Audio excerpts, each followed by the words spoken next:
Hey gang, so it is a positively balmy 50 degrees in Washington, D.C. today, which is a notable improvement over the 20s and 30s that we have been enjoying for most of the past month.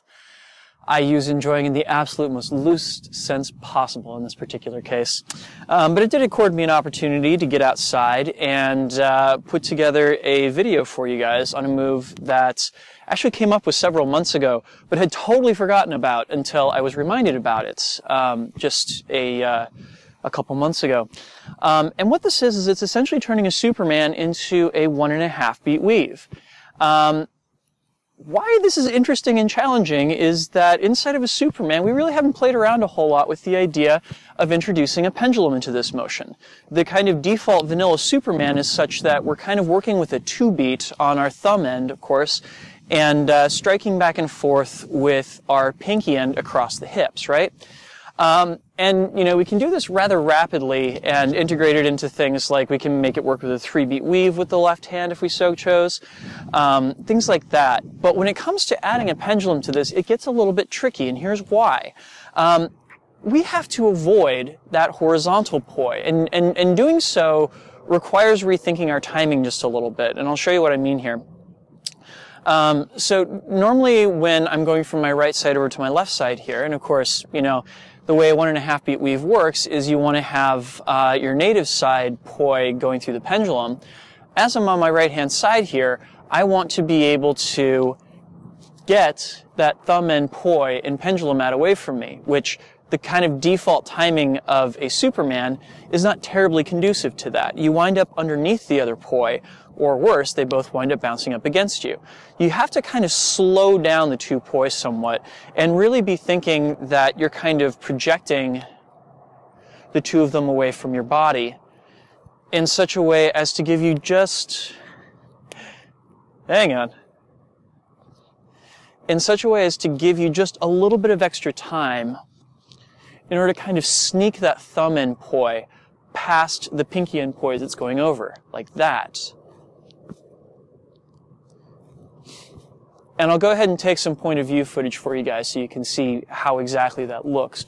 But the long and short of it is that as I'm dragging that pinky end across, I'm bringing it across in as wide a path as I possibly can. And as soon as that green poi goes down, I'm immediately thinking I have to stop its movement and pull it back forward. Like so. Like so. Like so.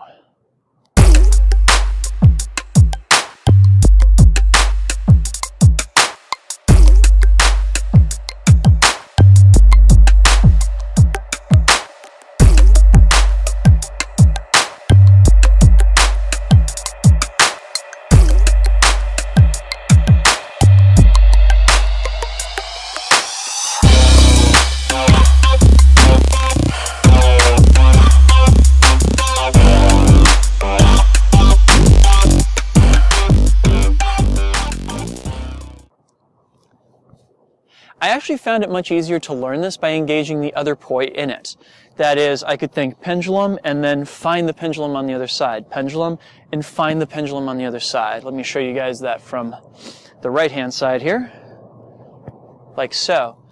Just somehow thinking about the relationship between the left-hand poi, which is white, and my thumb end right-hand poi was enough to kind of make this click for me.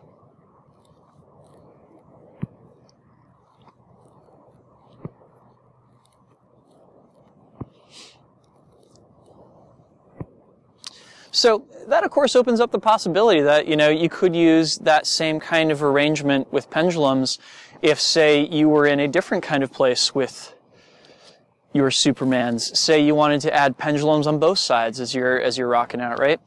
And granted, I haven't explored this that much yet, but I think that in theory, it opens up at least another possibility of what you can do with your two pois. You're playing around with them with the one hand. Anyway, so thank you guys for watching, and I will be back with another tech blog for you all next week on the move that inspired this one. Thanks for watching, and peace. This video was made possible thanks to the kind contributions of these folks right here. Special thanks to Sean, Prisna, Kiro, and Firefly for your very generous support. This video channel is a one-man operation.